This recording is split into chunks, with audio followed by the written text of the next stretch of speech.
Hello everyone, this is day 24, question 1 of our lead code activity. Design a circular queue. So, you have to design your implementation of circular queue. The circular queue is a linear data structure in which operations are performed based on first in, first out principle. That is a queue principle.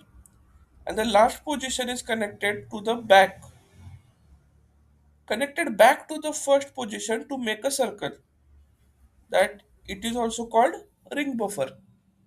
One of the benefits of circular key queue is that we can use the spaces in front of the queue.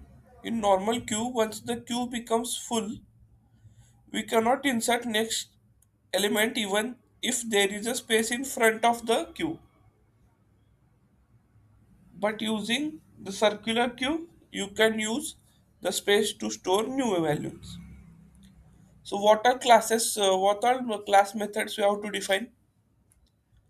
My circular queue K initializes the object with the size of the queue to be K. Okay. Int front gets the front item of the view queue. If the queue is empty, return -1. Int rear gets the last item from the queue. If queue is empty, return -1. Enqueue, it's a boolean function. Enqueue takes a value, inserts the element into circular queue, returns true if the operation is successful. Dequeue deletes an element from the circular queue, return true if the operation is successful. Boolean is empty, checks whether the circular queue is empty or not, and is full, checks whether the circular queue is full or not. You must solve this problem without using built-in queue data structure in programming language. Okay, so as simple as we have to not use the built-in, we have to from scratch design it using a vector. So this is our normal queue that add we will add values from the back. As things are processed, we pop it. So now think of this. You have added values. Now once you pop this, your front gets here. Now you pop this, your front gets here.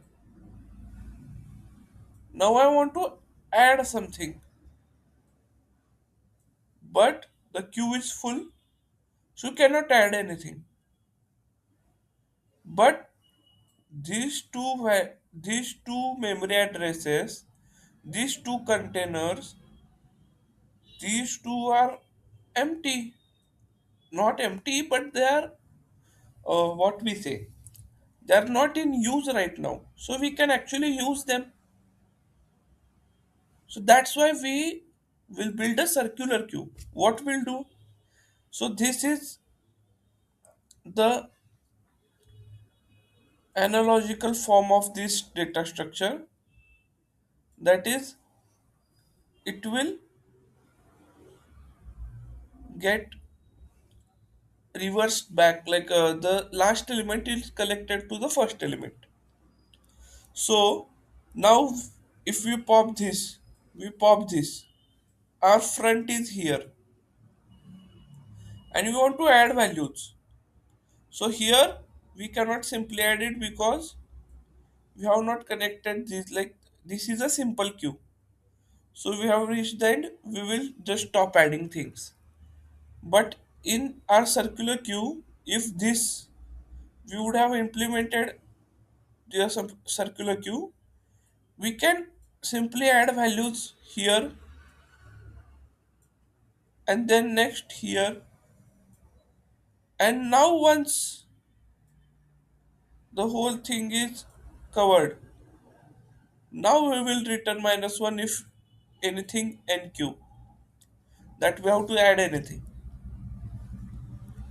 So after this, so in this structure too, if this was a circular queue, if one is popped, two is popped, front is in three, and I want to add values. First I will add here, then I will add here. Now once whole thing is filled, now I can return -1. So you can see this that we have used the space which was going to west before. So how we will do this? It's simple. First of all, you need to,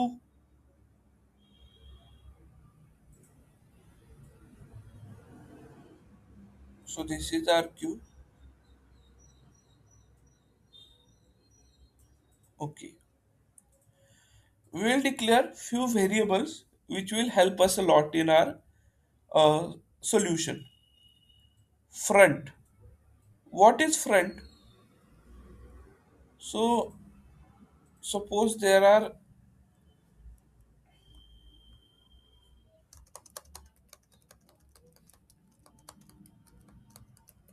these are the values in our queue. So front will always point towards the first element or the front element. Now, if this was a normal queue or a queue where any pop any pop operation has not been done. So the front will point simply towards the first index, zeroth index, the first element. Now, if we popped this, front will point to 3. So are you getting my point? Now if you pop this, front will again point to 4, then 78, 0, 3.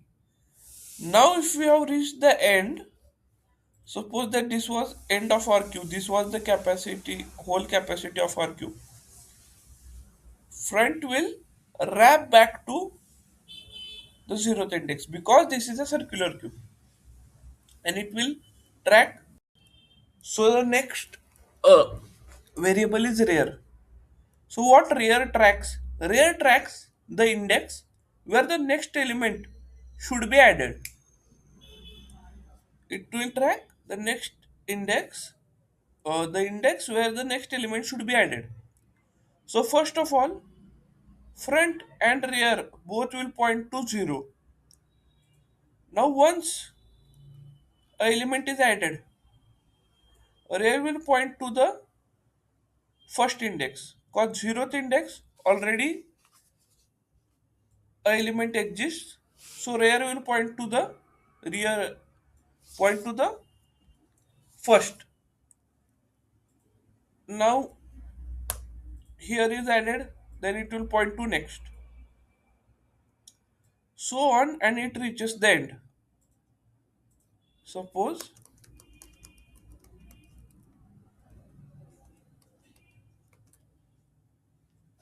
it reaches the end. So now if we perform a pop operation, front will go to 2.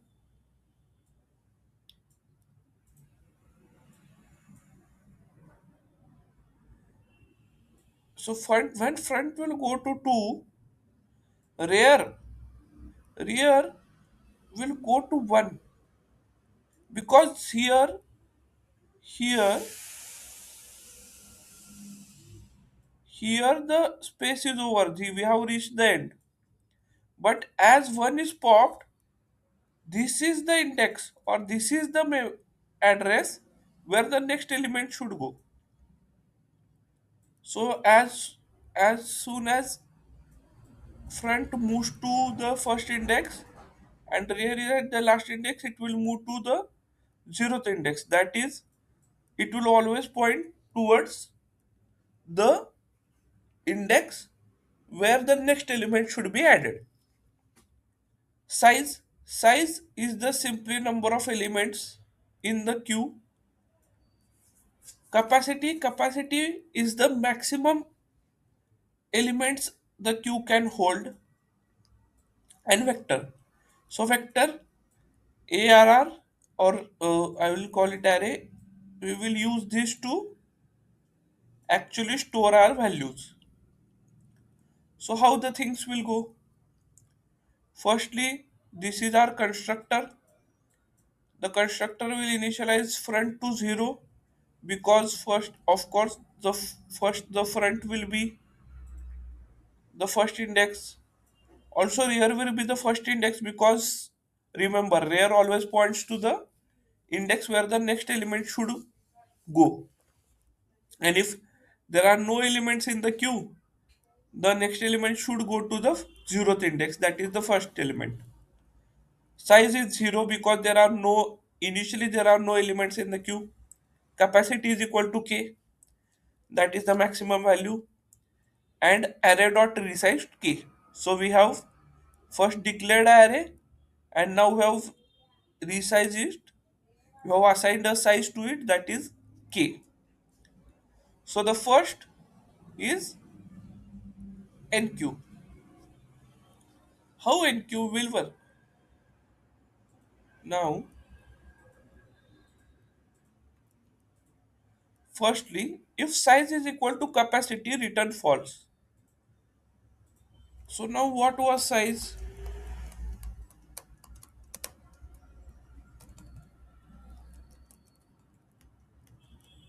So size was number of elements present. Capacity was maximum present. So if maximum capacity is filled, that is size is equal to capacity. So available every available container has been filled. We have to return false because there is no uh, more space to add things. Here it is written if NQ inserts an element into circular queue, returns true if operation is successful. So if there is no more capacity or there is no more place to add things, we cannot add that value. So we have to return false. And if the size is not equal to capacity, that means there is space to add more. We'll just simply do AR rear equals value rear plus plus. Now rear, that is, will directly add the value to the index where rear is pointing. Why? Because that is the use of rear. Its job is to track the index where the next element should go, and will simply increment rear. Now if hopping around rear reaches the end, that is rear equal to capacity, we'll just simply assign value 0 to rear because at it reaches the end, so there, and it is a circular queue, will take the rear again to 1 because it is a circular. So suppose we have reached the end here, so we the next element where we can add is should be ideally the zeroth index.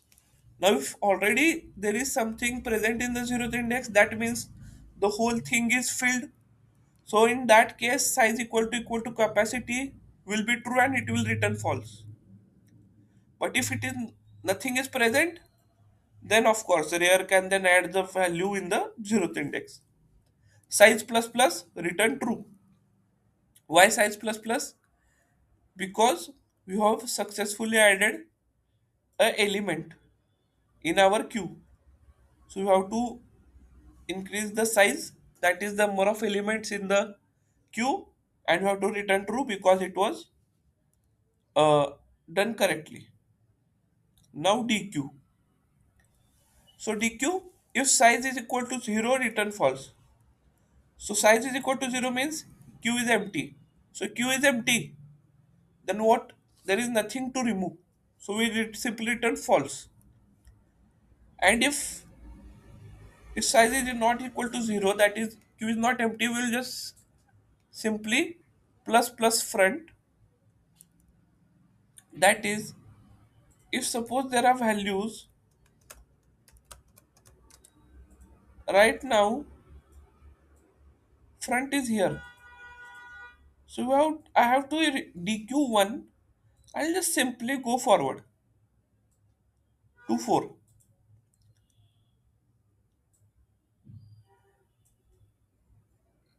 And if front reaches the capacity, that is, if front reaches the end, so it is a circular queue. So we'll just simply get back to the zeroth index. That is what we are doing. If front equal to capacity, front equal to 0. Size minus minus return true. Why? Because this is dq. We have successfully removed a element from the queue. So we'll just simply do size minus minus and return true. Front, if size is 0 minus 1, exactly, because nothing is present, there is no front, minus 1 we have to return. If no, simply return the value at the index where front is pointing to, because that is the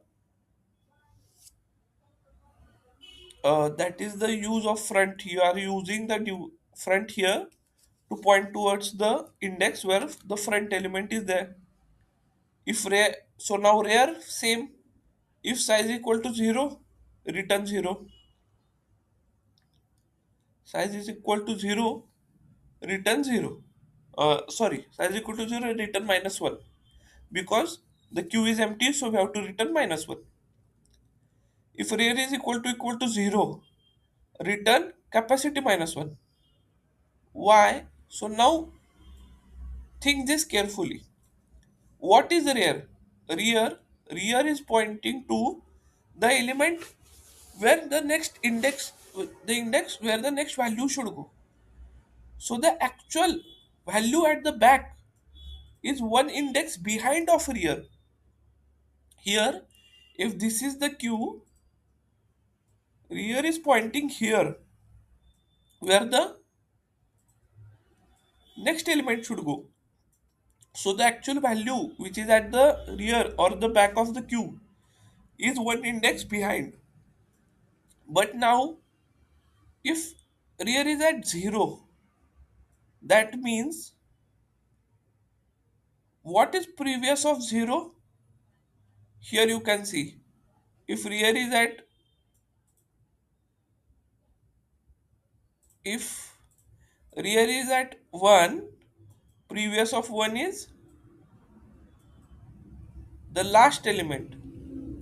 Yes or no? So that is what we are doing here. If size, if rear equal to 0, return capacity minus 1, that is the last element. Because when rear reaches the last, we take it to the first element or the zeroth index. That means previous of zeroth index is the last element. So if rear is 0, 0, we return capacity minus 1. Else we will just simply return the value at the index which is one index behind the rear, that is rear minus 1. Is empty is the most simple one. We just simply return if size is equal to 0, because size is tracking how many elements are present. So if size is 0, that is it is empty. And is full is also fairly simple. We just return size equal to capacity. Size tracks the number of elements present. Capacity is the maximum value. If they both are equal, the queue is full. And this is how we use a array or a vector to define the implementation of a circular queue. Thank you.